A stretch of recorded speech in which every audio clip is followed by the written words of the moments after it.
Hello, how are you today? I am very well, thank you. But I am a little bit cold today. The sky is very grey outside. I think it will rain later. How would you feel if people spoke like that all the time? Very flat and robotic, lacking any sort of emotion or anything really. It just lacks. It lacks feeling, it lacks drive. And that's what I wanted to talk about today. Making dialogue in your written work sound natural. I won't lie, dialogue, conversation, one of the most difficult things actually for me when I'm writing. I do find it very, very difficult to sound natural. I think this is because when I was at school, just, from the very, very beginning, when you're first taught about capital letters and full stops, we were taught not to use contractions in our written work.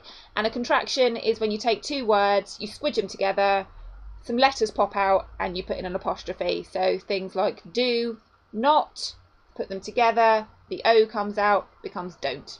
You put your apostrophe where your missing O is. Could, have, squidge them together, the H and the A pop out, put your apostrophe in, could have. So a contraction is squidging words together and putting an apostrophe where the missing letters are. There are many, many contractions, but we were always taught never to use them in our written work. And when you don't use them, when you're reading in your head from the page, it doesn't really matter. But if you try to read out loud without contractions, it's very, very clunky, very uncomfortable, very rigid. It's horrible and it's uncomfortable, and the characters would never ever speak like that. Even when you're listening to extremely posh, well-spoken people, they still have a comfortable way of speaking, and it's comfortable on your ears when you're listening to them. It may be different to how you speak or what you're used to, but it's still a natural way of speaking. So when you're writing dialogue, you have to forget all of these rules that you were told. Well, I was told anyway. When you're writing, you have you have to have perfect grammar, which I'm all for. Perfect punctuation, yes, I've not got problems with those. In fact, I love them. But when you're writing dialogue, you have to forget them. You have to just push them to the back of your mind. When you speak, just listen to yourself, listen to your friends, your family, people on the radio, people on the television, and actually pay attention to not necessarily what is said in context, but just how people speak and how they convey things, how they try to put things across. I don't think we speak with capital letters and full stops. We don't speak in sentences.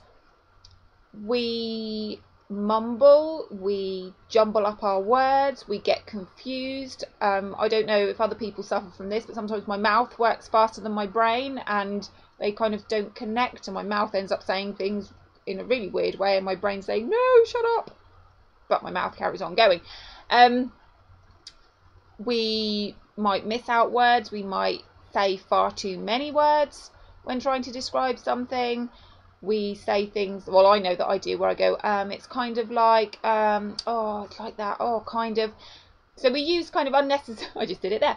We use unnecessary little words to help us build our sentences when we're speaking.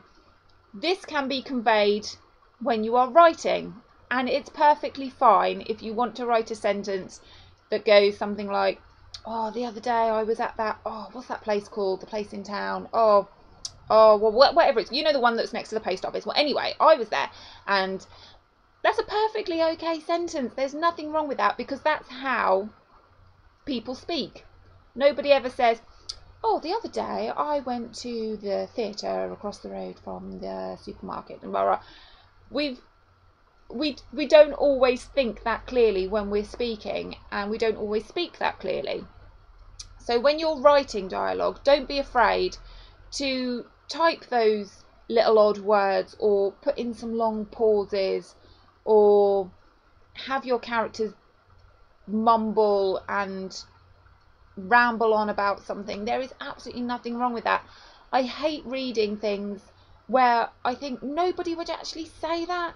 And one of the things that I really, really do not like is people in conversations who say the name of the person they're talking to. Do you do that when you're with a friend? Just a single friend? Because obviously if you're with a group of people, you may need to say the other person, a person's name to get their attention. Oh, what did you think of that, Jeff? Or whatever. Because they might not have been listening, or they came into the conversation late, or whatever. But when it's just you and another person, do you really say, oh, hello, Amy. How are you today, Amy? Oh, did you have a nice holiday, Amy?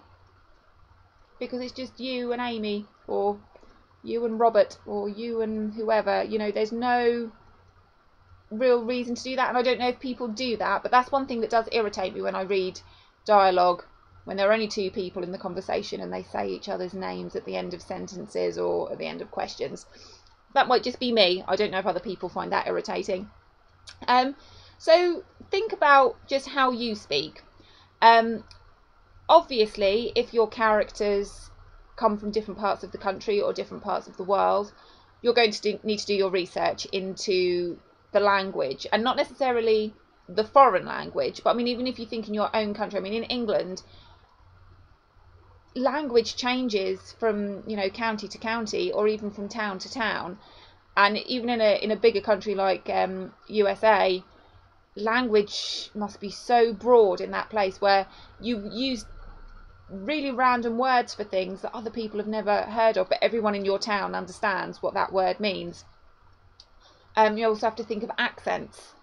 If you're writing in a Scottish accent, or your character comes from Scotland, or they come from Newcastle, or they come from Ireland, they're going to have an accent with their voice. So you need to be able to convey that if you want it to come across naturally.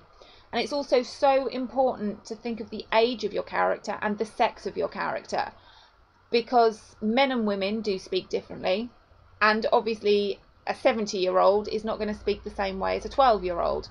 They're going to use different language, different way of conveying things. So if you are a woman and you're trying to write as a man, listen to men, listen to how they speak, listen to what they say, vice versa. And if you're a young man and you're trying to write as an old lady, go and spend some time with your grandma, listen to what she says, spend some time with her friends. Get immersed in the language of your characters, so that you're not sounding clunky, you're not sounding unnatural, and so that all of your characters don't sound the same, because they won't sound the same. People do not sound the same. Even people in the same family, whatever, they've got their own little way of saying things, or conveying their thoughts, or whatever. So when you are writing dialogue, something that I find a bit embarrassing to do, but I think it is very important, is to actually read it aloud. Now, you don't need to record it, you don't need to read it to anybody, you don't even need to have another person doing the other side of the conversation. Just read it aloud and listen to how it sounds and how it feels. And more often than not, when you're reading it aloud, you will actually change it to your natural way of speaking, even when you're reading something different off the page, because in your head it shouldn't sound like it does on the page. That it should have a pause or a contraction or a different word or whatever. You'll know when you read it out loud. And also think about how many, I don't know, you're not going to be able to do this, but just think about how many different words you use on a daily basis.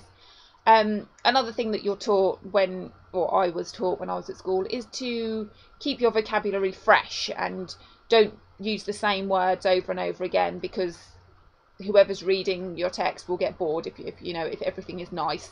Never use nice. It's pleasant, or it's enjoyable, or it's fascinating, or whatever. You use your thesaurus to get a wide range of vocabulary. But do we do that when we speak? Because I don't think we do. I think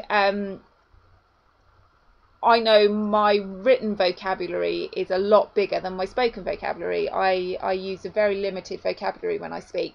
And so that's another thing to think about. Your characters aren't going to have a wide vocabulary.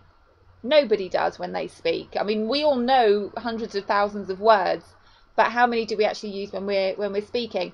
So kind of use all those things, do your research, just spend some time listening to people. You could even ask, you know, friends, family, whoever, if you can just record them speaking, you know, just having a conversation with you, just so that you can pick up on different ways people say things, different words they use, different structures they use, anything like that, and get your different ages and your different sexes, and just listen to spoken language.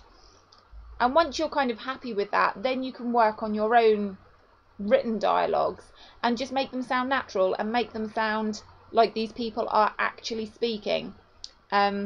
Because that's one thing that irritates me when I read, and I think nobody would say that. That I can't imagine anybody speaking that way, because it is far too clunky and it's far too rigid, and it just doesn't feel like a human is saying those words. It feels like it is coming out of a robot. So do some listening before you do some writing, and please subscribe to my channel, where I will be giving out more writing advice every now and then. I also do book reviews, and I talk about my own writing life and my own bits of writing and my books and other bits and pieces like that. So if that's something you're interested in, then please subscribe to my channel, and have a good day, and I will see you soon. Bye bye.